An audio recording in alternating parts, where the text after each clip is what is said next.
안녕하십니까. 신의 한수 홍철기입니다. 매주 여러분들이 기다리시는 순서입니다. 나라를 구하는 책, 4.15 총선의 선택을 올바로 이끄는 책, 과유불급 대한민국의 저자 전영기 중앙일보 칼럼니스트를 모시고 대화 나눠보는 날입니다. 사실 이 과유불급 대한민국은요, 대한민국의 현실을 제대로 진단하는 몇 안 되는 책 중에 하나인데요. 교보문고, 영풍문고 등 대형 서점, 그리고 요즘 소상공인들 힘드니까 동네 서점, 인터넷에서도 구입하실 수 있으니까요. 일독을 권해드리겠습니다. 그리고 오늘 중요한 소식을 전해드릴 텐데요. 오늘부터 신의 한수의 전영기 칼럼은요, 유튜브 채널 전영기 방송과 함께 콜라보레이션으로 중계가 됩니다.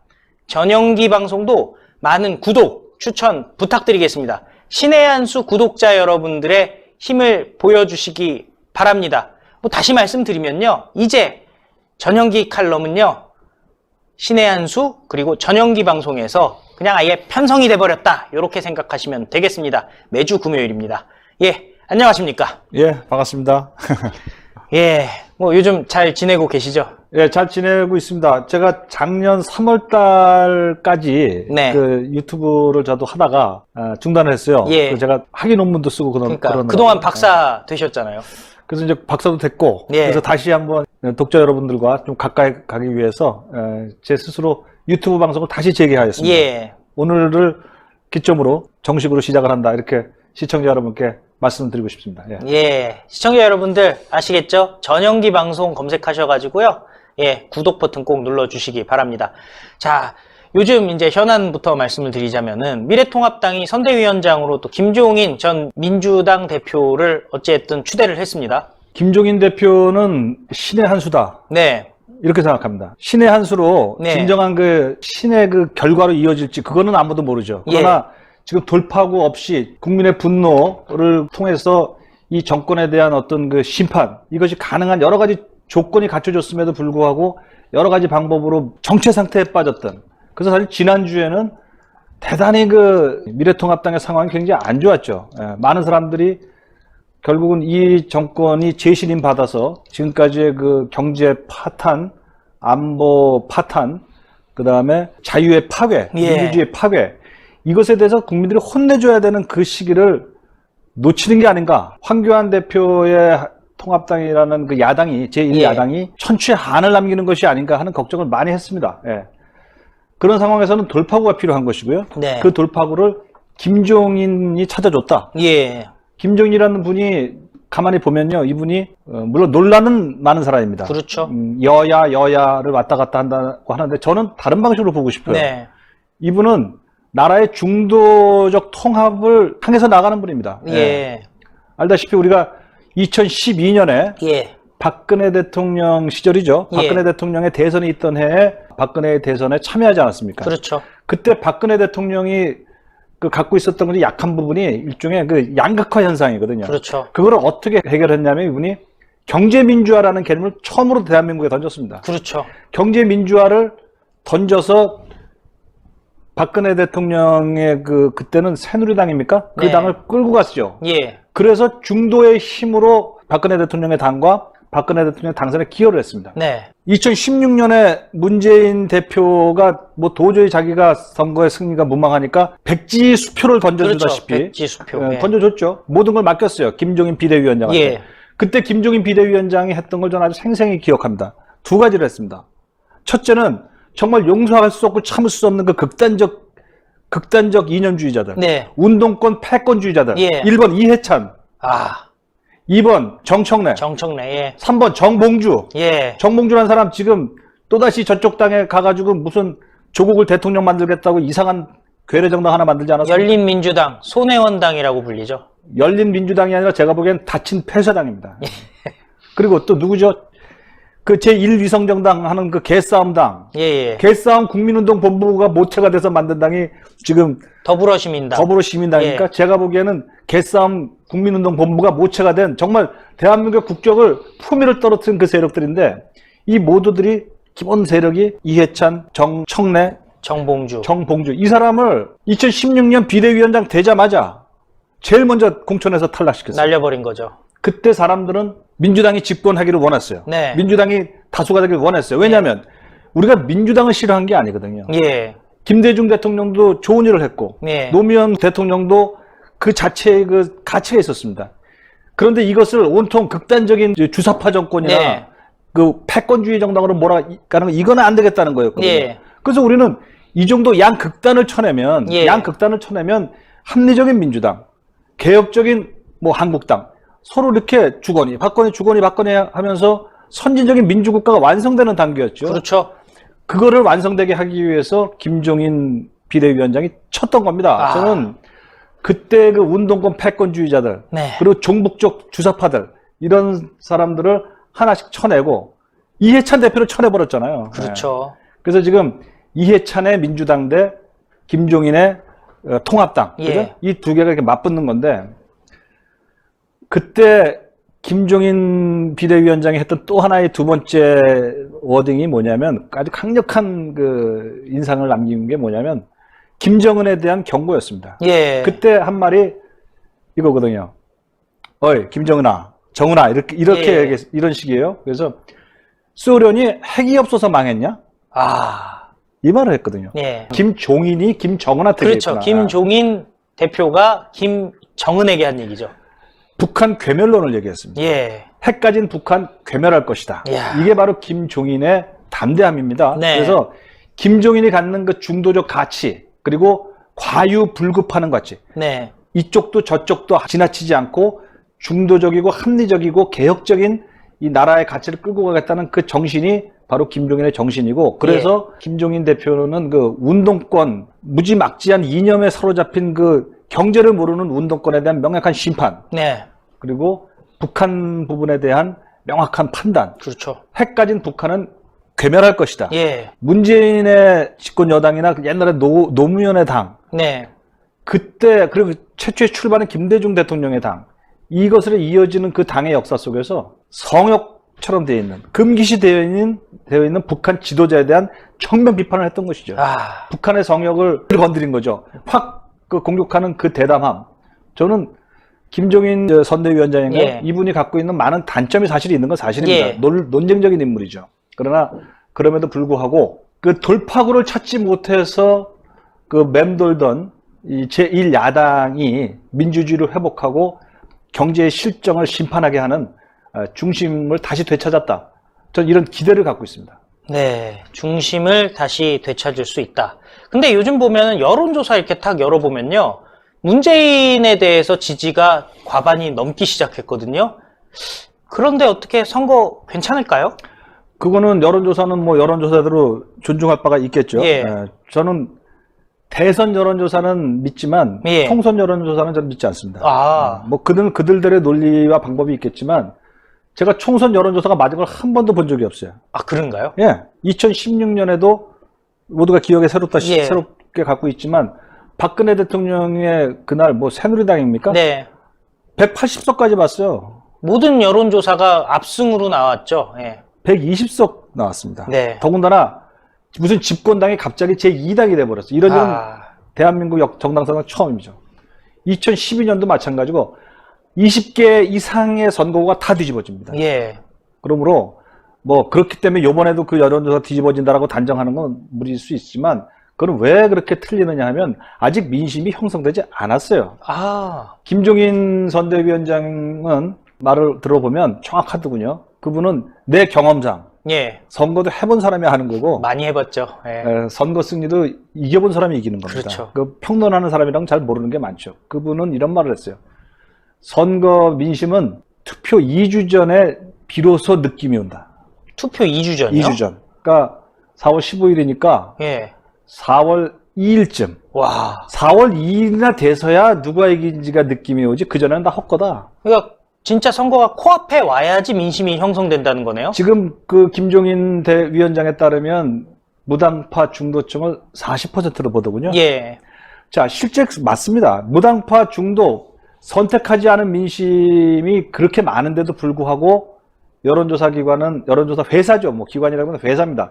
자기 발주처의 돈에 따라서 마음도 바뀌고 문항도 바뀌고 뭐 이런 게 요새 여론조사의 정말 슬픈 현실이에요. 예. 이 회사들이 그것들을 싹 빼고 그 양쪽 지지자가 분명한 것들만 그 추출하기 쉽게. 왜냐하면 그걸 공정하게 다 추출하려면 비용이 너무 들어요. 예. 그러니까 싸게 그 샘플을 추출하기 위해서 너무 쉽게 추출하는 과정에서 편향이 생기는 거죠. 네. 저는 그 편향성, 특히 이 정부 들어서 왕창 용역을 받아갖고 그 이상한 그 선거 여론조사를 해야 되는 그 1번, 2번, 3번, 4번. 제가 주요한 여론조사 이름을 다 댈 수 있는데 예. 그들 심판받을 수 있어요. 아무리 돈이 좋다고 해도 갖춰야 될 도덕과 과학적 방법을 갖추시길 바랍니다. 지금 여론조사는 한 달 가까이 남은 상태에서 여론조사는 그 기법의 그 편향성과 함께 자기들은 뭐 다 정당하다고 주장할 수 있겠지만 일단 믿을 게 못 됩니다. 예. 제가 보기에는 이제 지금부터 하는 조사가 서서히 민심이 형성되기 시작해서 40%에 이르는 그 중도층이 이제 점점 그 한쪽을 선택하게 되는 시점이 한 4월 1일, 2일쯤. 그때가 이제 좀 단단하게 그 윤곽이 잡힐 것이고요. 그렇다면은 사실 지금 민주당이라든지 문재인에 대한 지지율이 높은 거는 이미 지지층이 결집했다는 증거일 수도 있겠네요. 뭐라고 단정할 수는 예. 없죠. 예, 그런데 아까 말씀드린 바와 같이 이 여론조사 기관 회사들이 네. 추출이 쉬운 샘플들을 그렇죠. 의존해서 계속 그 샘플 가지고 계속 조사를 네. 하고 있어요. 그러니까 점점 패턴에 따라서 예. 아니면 어떤 그 관습이라 그렇습니까? 예. 그 관행에 따라서 대답하는 이 스테레오타입적인 답변을 계속하는 그것에 익숙해진 답변을 하고 있어요. 그러니까 저는 그 거기에 근거해서 자기들이 이겼다 이렇게 얘기하면 핵심 지지층의 결집 효과는 있을지 모르지만 막상 표를 딱 까고 투표장에 들어가서 얻는 그 표랑은 거의 상관이 없는 그런 뜬 표다 이렇게 생각이 듭니다. 아니, 제가 왜 그 질문을 드렸냐면요. 지금 민주당 내지는 문재인의 행동을 보면 이제 서서히 중도층을 공격하기 시작하는 게 아닌가 하는 생각이 들거든요. 정확하십니다. 예. 특히 저는 오늘 아침에 보도를 보니까 민주당의 일부 후보들이, 지역구 후보들이 종부세를 한번 좀 조정해야 되는 거 아니냐라는 소리를 시작했다는 걸 보고선 이 자들이 진짜로 선거 국면에서 중도 공략이 시작됐구나 그 느낌을 받았거든요. 맞아요. 그 사람들의 그 특징이 하나는 자아도취고요. 예. 또 하나는 그러면서 갖는 그 밀어붙이는 힘입니다. 예. 자아도취라고 하는 것은 자기들끼리 지지를 받아놓고선 이겼다고 주장하는 그런 예. 자기식의 그 항아리 속에 갇혀있는 그런 습관들인데 그들은 일단 자기 지지층은 뭉쳤다고 믿고 있어요. 그런 것 같아요. 그거는 그들의 그 당심을 모으는 데는 일리가 있을지 몰라도 선거는 당심으로 결정되는 게 아닙니다. 예. 민심으로 결정되는 겁니다. 무당층 그리고 여야의 각각의 예. 그 마음들. 그래서 어쨌든 좋다고 그렇게 예. 갑시다. 그런데 설사 그렇게 자기들이 이제 집토끼를 잡았으니까 네. 이제 산토끼 잡으러 가자. 이래가지고 이제 중도층을 공격하는데 저는 과연 그들의 지지층이라는 게 얼마나 그 한 줌도 안 되는 그런 조그마한 지지층인가라는 문제를 제기하고 싶고요. 또 하나는 중도층으로 나가는 순간 민심의 큰 바다에 나가는 순간 그들은 매우 큰 혼란을 겪게 될 것입니다. 뭐 그동안의 숱한 실정은 둘째 치고라도 홍 부장님 예. 오늘 그 소식 들었죠? 어떤 소식이죠? 문재인 대통령이 5년 만인가 예. 그리고 이 정권 들어서 처음으로 그 서해 수호의 날 행사에 가갖고 그렇죠. 그 망신을 당했습니다. 네. 망신이라기보다는 그 이 대한민국의 본성을 가슴속 깊이 슬픔으로 예. 간직한 백발 노인의 비수 같은 그렇죠. 질문을 받은 거 아니겠습니까? 네? 그게 뭐냐면 서해 수호의 날이라는 것은 2010년에 있었던 3월 달에 네. 천안함 그 폭침 사건, 예. 북한에 의한 폭침 사건, 그리고 10월 달에 있었던 연평도 포격 사건, 2002년에 있었던 그 연평 해전, 예. 이 세 번의 그 북한의 NLL을 도발한 그 북한의 무도한 공격에 의해서 무려 생떼 같은 우리 장병들, 20, 30대 장병들 60명 가까이 죽은 사건입니다. 그들을 55명인가 그렇습니다. 그들을 슬픔을 서로 위로하고 그들의 마음을 달래기 위해서 그 영령들을 위해서 우리가 마련한 날이 서해 수호의 날 예. 행사예요. 2015년인가 만들어졌거든요. 이 정권 들어서 문재인 대통령은 한 번도 그 자리에 가지 않았습니다.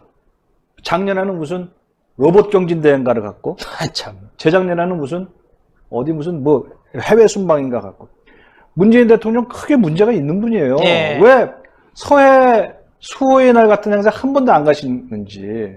자, 그래서 오늘 갔다는 거 아닙니까? 네네. 왜 갔는가? 그게 바로 중도를 겨냥한 거예요. 아, 그렇군요. 그동안 어영 언론 비슷한 거 다 동원해가지고 이제 지지층 다 묶어놓고 이상한 여론조사 회사 묶어놔가지고 여론지지층 올랐다고 주장하고, 이래서 더구나 조국을 중심으로 해서 이제 문재인 조국당을 아주 똘똘 재편성시켜 놓고 이러니 이제 마음이 좀 편해진 모양이시죠? 그런가 봐요. 여론조사 지지율도 올라갔다고 하니. 그러니까 이제 중도층을 한번 공략해보자. 이제 대통령다운 모습을 한번 보이러 가자 했고 오늘 갔다는 거죠. 예. 갔더니 30대 자기 아들을 저 차가운 바닷물에 떠나보낸 그 백발에 80 가까이 된 할머니께서 소복을 하얗게 입고 문재인 대통령이 이렇게 헌화하려는 동에 사분사분 갔던 거죠. 예. 그래서 이렇게 쳐다보는 장면을 사진에 찍혔더군요. 대통령님, 누구 소행입니까? 아, 내 아들 누가 죽였습니까? 야, 대답해 주세요. 이거를 물었던 겁니다. 아, 그랬더니 대통령 또 하는 말씀. 근데 무지하게 당황했던 모양이죠. 그런가 봐요. 보도된 바에 따르면 정부 입장은 변함이 없습니다. 아, 참. 누가 죽였냐고 물어봤는데 정부 입장을 누구 얘기해요? 소행입니까? 라고 물어보면 북한이 그랬습니다. 예. 이러면 되는 거지 않습니까? 정부 입장은 변함이 없대요. 그러니까 이 부인께서 아니 그거 말고요. 누가 그랬습니까? 내 아들이 그걸 알아야 되겠습니다. 예. 내 아들이 왜 죽었는지를 대통령 입으로 듣고 싶습니다. 이렇게 예. 얘기했죠. 아, 그래도 또 정부 입장은 변함이 없습니다. 로버트도 아니고. 대통령님, 정부 입장이 뭡니까? 나도 모르겠어, 나도 도대체. 문재인 정부의 입장이 뭐죠? 제 기억하기로는 물론 이명박 대통령 시절에 이 문제가 터졌죠. 예. 그래서 어뢰 1번이라고 써 있는 것이 예. 그 밑에 한 1m 가까운 어뢰 탄이 발견돼가지고 그렇죠. 그걸 명백하게 증명이 됐고, 그랬던 사안을 문재인 대통령은 뭐 야당 대표 시절에도 2015년인가 예. 그때 보궐선거 때문에 북한 소행이라는 표현도 안 했어. 뭐 정부 발표가 그런 것 같습니다. 한마디 한 뒤에 이 정부 들어와서요 한마디도 천안함이 북한 폭침이라는 얘기를 한 번도 한 적이 없어요. 그러니까요. 아, 참. 저도 기억이 나는데 김영철이죠 아마? 네. 2018년이죠. 김영철이 가서 서울에 올 때 제가 아주 저 스스로도 절규해서 한 적이 있습니다. 네. 김영철 똑바로 보고 가라. 당신이 주도해갖고 천안함 46명을 죽인 이 땅의 민심이 얼마나 김영철 너와 김정은 당신에 대해서 얼마나 불붙듯이 눈을 똑바로 뜨고 너희들의 그 범죄 행위를 우리가 그 규탄하는지를 똑바로 보고 가라. 그래서 제가 그 당시에 2018년 제 칼럼에서 김영철 똑바로 보고 가라 이렇게 쓴 적이 있습니다. 네. 이게 이제 이 책에 네. 나와 있습니다만 이와 같이 온 국민이 알고 온 나라가 다 증명된 이 사실을 문재인 대통령은 그 백발이 성상한 할머니께서 30대 생떼같이 죽은 내 아이들이 왜 죽었는지 누구 소행인지 묻는 질문에 정부 입장은 변함이 없다고 했습니다. 그 정부 입장이 뭔지 저는 알 수가 없습니다. 그거 대답해 주십시오. 다시 이제 선거로 돌아가면 문재인 대통령은 중도를 잡으러 갔다가 예. 큰 낭패를 당한 겁니다. 천안함 소행이 누구인지 뼈까지 맺힌 그 뜨거운 한을 풀어줄 그 대한민국 보편적인 할 어머니의 물음에 대해서 대답을 못하고 돌아섰던 거예요. 예. 이것에 대해서도 중도를 잡으러 갔다 예. 오히려 민망하게 된 케이스이므로 저는 이 정권이 자기들 지지층이 똘똘 뭉쳤다고 하는데 그거 좀 회의스럽고요. 예. 자기들끼리만 있는 거예요. 그럼 몇 퍼센트 될지 모르겠어. 설사 중도를 향해 나갔다고 하더라도 안보 문제, 경제 문제, 민주주의 파괴 문제에 대해서 명확한 답변을 당신들이 할 수 있는가? 저는 그 문제에 큰 그 난관에 부딪힐 것이다. 그리고 그 문제를 어떻게 우리 지적이 될 것인가? 이거에 따라서 총선의 판세가 갈릴 것이다. 저는 그런 점에서 김종인 대표 얘기를 다시 돌아가면 그분이 매우 명쾌한 얘기를 했어요.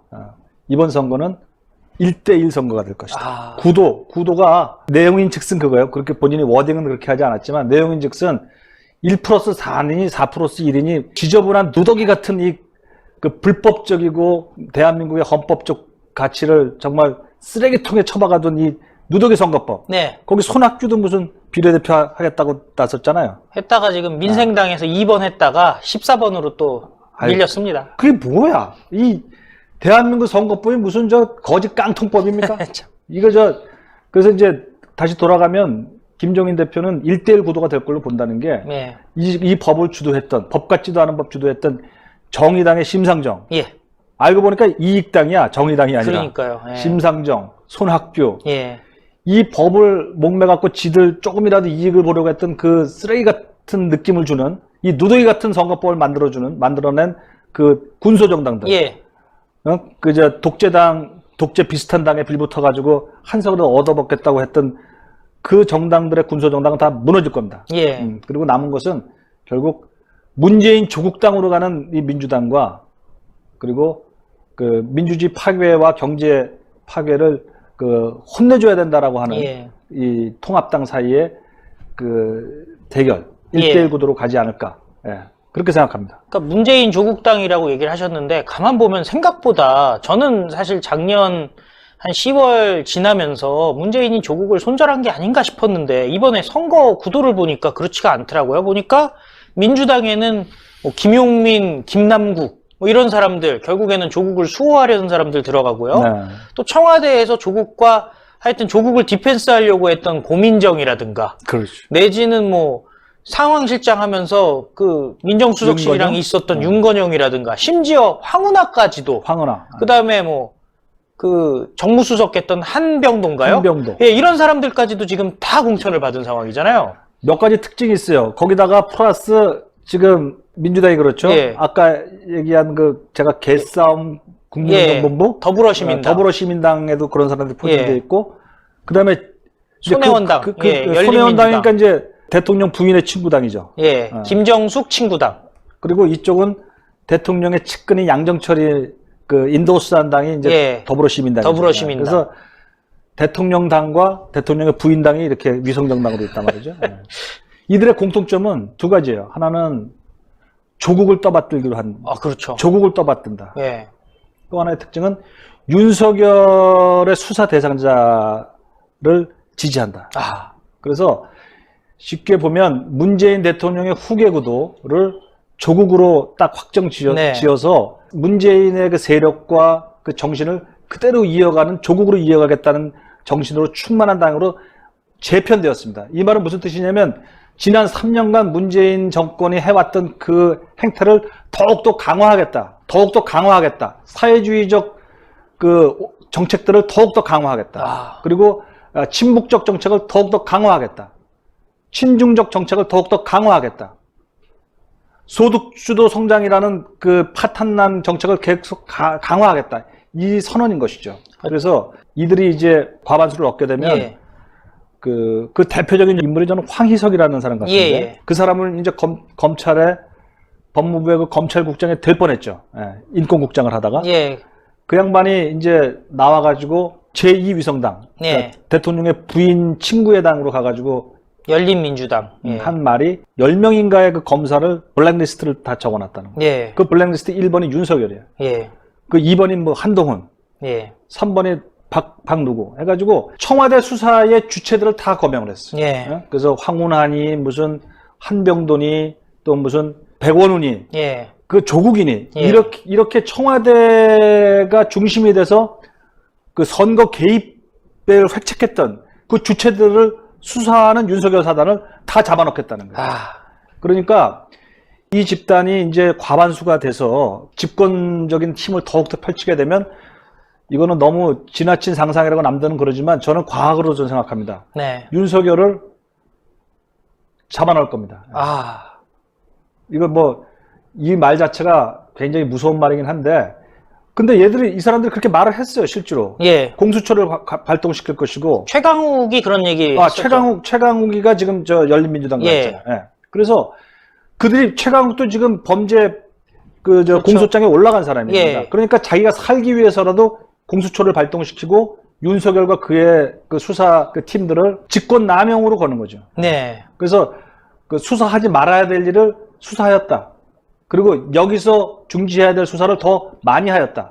이래가지고 조국을 살려내고 네. 윤석열을 구속시키거나 공수처를 발동해가지고 그 기존의 그 윤석열파 검사를 싹 청소하겠다는 그런 건 제 눈에 보입니다. 예. 이런 일이 일어나지 않아야 된다고 생각하고 일어나지 않도록 노력해야 된다고 생각하지만 실제로 권력이라는 거는요, 항상 인간의 그 의지나 의욕을 넘어서서 있습니다. 히틀러의 그 나치당이 전체주의적인 지배를 독일에서 할 때 순식간에 단 1년 만에 그런 일이 벌어졌어요. 그리고 그 개인을 보면 매우 착한 사람입니다. 그래서 전체주의적인 지배를 하는 그 세력들은요, 평범한 악인들이에요. 매우 평범한 착한 사람들입니다. 그러나 권력 구조 속에서 내가 살기 위해서는 너를 죽여야 되겠다는 그 권력의 패턴 속에 들어가면 별일이 다 벌어지는 거죠. 헌법이 필요하고 상권 분립이 필요하고 언론의 자유가 필요하고 국민 개개인이 자기 인권은 내가 지키겠다, 내 자유는 내가 지키겠다는 개개의 각성이 굉장히 강렬하지 않는 한 권력이 순식간에 그렇게 무너지는 것은 역사 속에서 나치에서도 보고 베네수엘라에서도 보는 바와 같습니다. 그런데 사실 생각해 보면은 지금 윤석열 검찰총장의 장모가 불구속 기소됐다라는 소식이 올라오고 있거든요. 이제 윤석열 총장에 대한 공격의 시작이 된 거 아닌가요? 그렇다고 볼 수 있죠. 네. 아주 치졸합니다. 이 사건은 뭐 구구이 얘기하면 다 설명이 되는데, 네. 아무튼 쉽게 좀 파악하면 2003년에 있었던 사건, 2009년에 있었던 사건, 2015년에 있었던 사건, 이거 다 윤석열이가 검찰총장이나 서울중앙지검장이 있지 않을 때예요. 예. 예. 과거에 5년이나 20년 전에 있었던 장모의 사건을 예. 심지어 결혼하기 전에 있었던, 예. 윤석열이가 2003년 것. 결혼하기 예. 전에 있었던 사건 갖고 시작된 예. 그런 사건도 있는 거죠. 그리고 내가 이거 하나 읽어드릴까요? 이 사건에 대해서는 지난해에 그 윤석열 총장 그 청문회 때, 예. 청문회 때 장제원이나 김진태나 예. 이런 사람들이 막 이 장모권을 물고 늘어졌던 그렇죠. 거, 예. 그런 일이 있었어요. 예. 예. 그때는 지금 야당이 그렇게 공격을 많이 했어요. 윤석열한테. 그렇죠. 당신 장모 사건 어떻게 된 거냐. 예. 막 그럴 때 지금 이 여권의 나파수 역할을 하고 있는 그 김어준이, 네. 주진우, 예. 박지원 의원이죠. 그렇죠. 이분들이 했던 기록들이 다 있어요. 그때 뭐라고 했는지. 내가 정말 이거를 끝까지 파서 정의를 밝히기 위해서 그렇게 내가 문제를 삼으려고 해봤는데, 김어준 얘기나 주진우 다 예. 마찬가지입니다.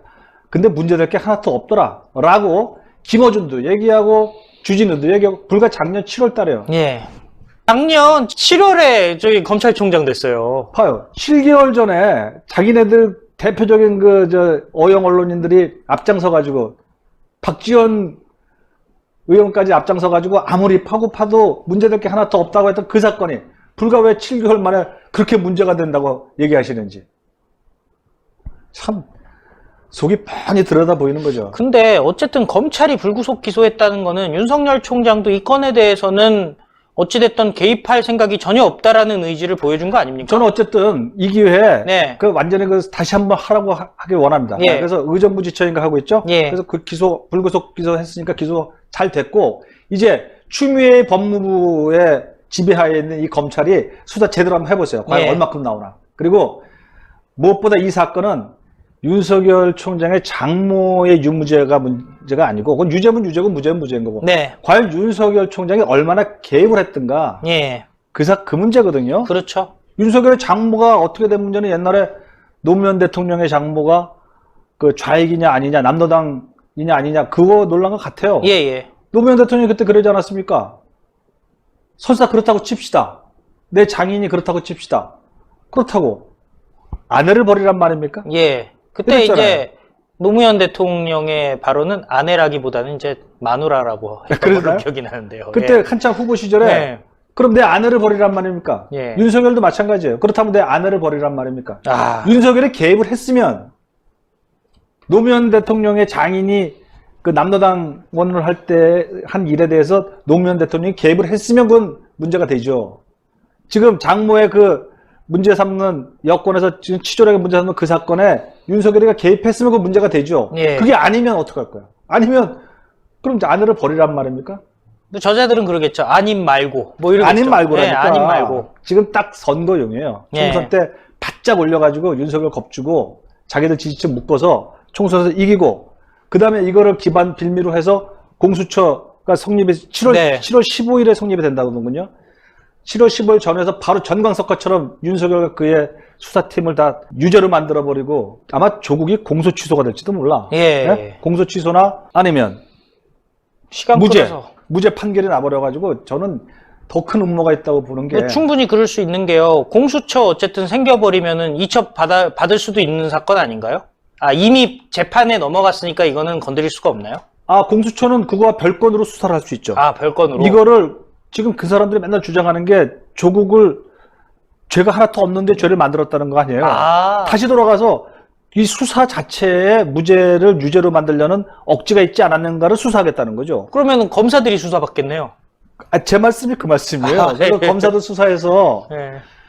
그 윤석열까지 포함해서 직권남용으로 유죄로 만들어버릴 가능성이 좀 있다고 보고요. 아. 그리고 그것은 거기서 그치는 것이 아니라 문재인 대통령을 계승할 사람은 조국밖에 없다. 아. 문재인 대통령 지금 핵심이 저거 아닙니까? 이번 선거에 여권에 가장 큰 관심은 하나예요. 대통령이 탄핵당하는 의석을 주면 안 된다. 아, 그거는 그 중앙일보에서 맞습니다. 뭐 확실하게 보도를 한 바가 있죠. 그거 저 윤호중 사무총장이 예. 중심이 돼서 5명이 모인 자에서 나온 그 말이 그거예요. 대통령을 탄핵당하게 해서는 안 되겠다. 네. 이 사람들은 그거거든요. 그러면 대통령을 탄핵당하게 하지 않을 힘은 어디서 나오는가? 조국에게 나온다. 그래서 조국을 후계자로 끌고 가려는 그런 정치적 계산이 있다. 아, 그렇다면 이낙연 총리가 굉장히 어려워지는 거예요. 그러네요. 이낙연 전 총리는 자기가 이제 차기 대권이라고 생각하고 지금 선대위원장까지 끌고 가지만 양정철이 지금 실무를 지금 예. 양정철이 지금 이 선거판을 주도하고 있거든요. 여당 선거판을. 그렇죠. 양정철이랑 몹시 불편한 관계죠. 음. 양정철이 선택한 인물과 양정철이 끌어가는 이 민주당의 노선은 예. 조국 대권 후보를 향해서 가는 거예요. 아, 그런데 내가 대권 후보가 되겠다고 마음속에 품고 있는 이낙연은 불편한 거죠. 예. 거기다가 지금 경기도 바깥에는 이재명이라는 사람이 딱 요새 때려잡기 그렇죠. 해가지고 돈 그죠? 뿌리고. 자기 돈은 물론 아니지만 예. 그래서 이재명의 그 또 손가락 혁명군이 또 셉니다. 예. 그래서 이재명 세력 그리고 조국을 중심으로 해서 지금 현재 민주당 주류가 밀고 있는 문파 혹은 조국 세력 네. 그리고 이낙연의 외롭지만 그래도 이렇게 그 합리적인 그런 그 리더십 이게 예. 세 가지 세력이 이렇게 왔다 갔다 하고 있는데 저는 뭐 이렇게 나가다가는 이 대한민국이 그 조국 대권 후보 준비당 예. 저는 그렇게 지금 명명하고 싶어요. 예. 그 당이 주류가 되면 대한민국은 지난 3년 동안의 방식보다 더 크게 그 실책과 그 파탄이 더 강화될 것이다. 아. 그러므로 여기에다 어떻게든 제동을 걸어야 된다. 제가 누누이 말씀드리지만 제가 무슨 통합당 지지자도 아니고 황교안 지지자도 아니에요. 저는 이 땅의 민주주의가 너무 극단적으로 파괴되는 건 막아야겠다는 그런 생각밖에 없기 때문에 지금 민주당의 이 극단화 현상을 좀 바로잡았으면 좋겠다. 이런 마음으로 제가 불가피하게 통합당 얘기를 하는 겁니다. 예, 마지막으로 질문 드리겠습니다. 이번 4.15 총선 공정하게 관리될 수 있겠습니까? 저는 매우 의문을 갖고 있습니다. 1987년 이후에 중앙선관위의 중립성은 매우 강화되어 왔는데 네. 갑자기 이 정권 들어와가지고 조혜주라는 중앙선관위 상임위원이라는 사람이 앉은 바람에 이 사람이 계속 중앙선관위의 중립성을 의식해 만들고 있어요. 우선 첫째가 얼마 전에 비례대표당을 선정하는 거. 네. 그 권한을 이해찬은 마음대로 할 수 있다고 했어. 황교안은 할 수 없대. 그건 무슨 한낱 그 규칙, 자기들의 유권 해석하는 거거든요. 네. 한낱 작은 법조항 혹은 규칙 하나 왔다 갔다 그 궤변을 펴가지고 최종 나온 결과가 이해찬은 자기 비례대표당을 마음껏 선정할 수 있고 황교안은 하면 안 된다. 네. 이게 무슨 막말입니까? 국민 상식에 맞아야죠. 법 감정에 맞아야죠. 또 그전에는 3월 15일까지 비례대표당의 당원 당규를 다 제출하라 그랬는데 예.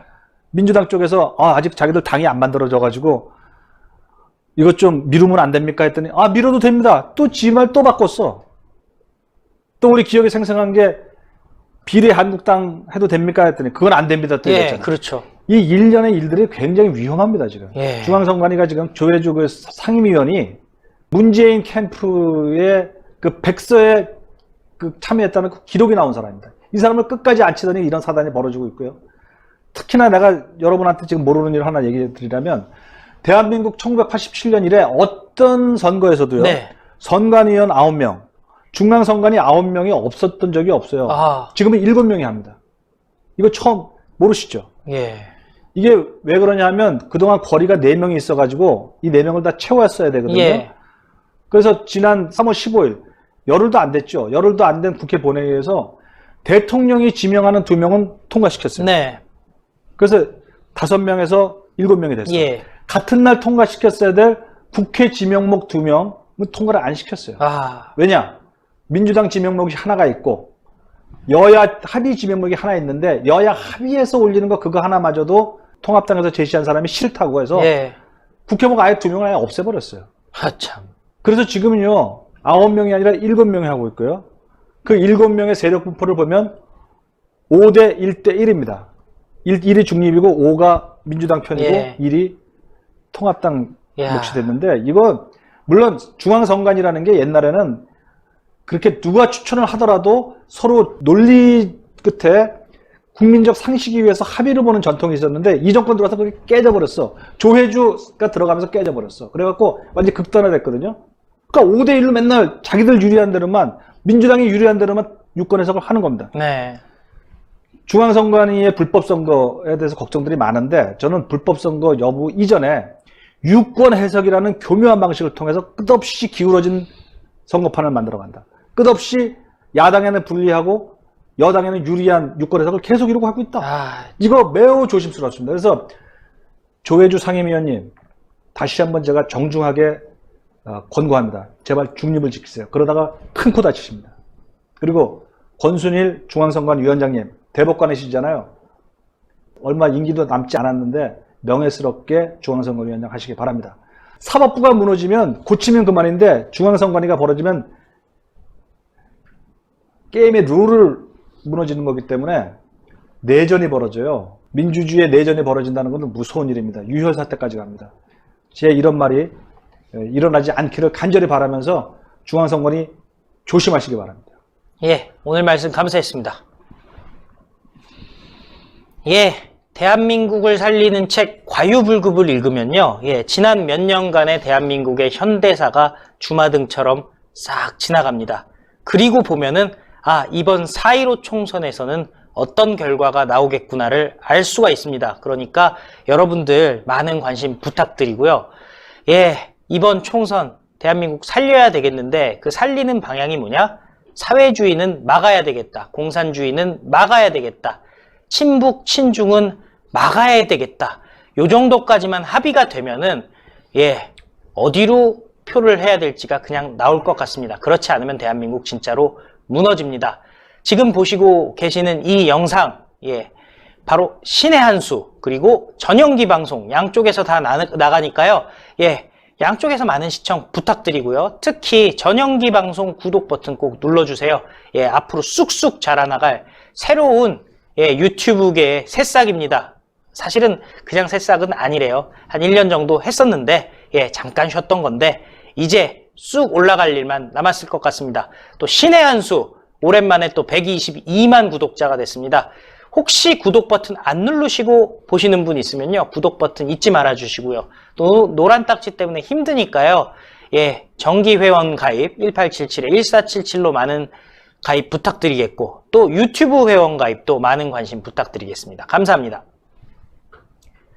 감사합니다. 예, 감사합니다.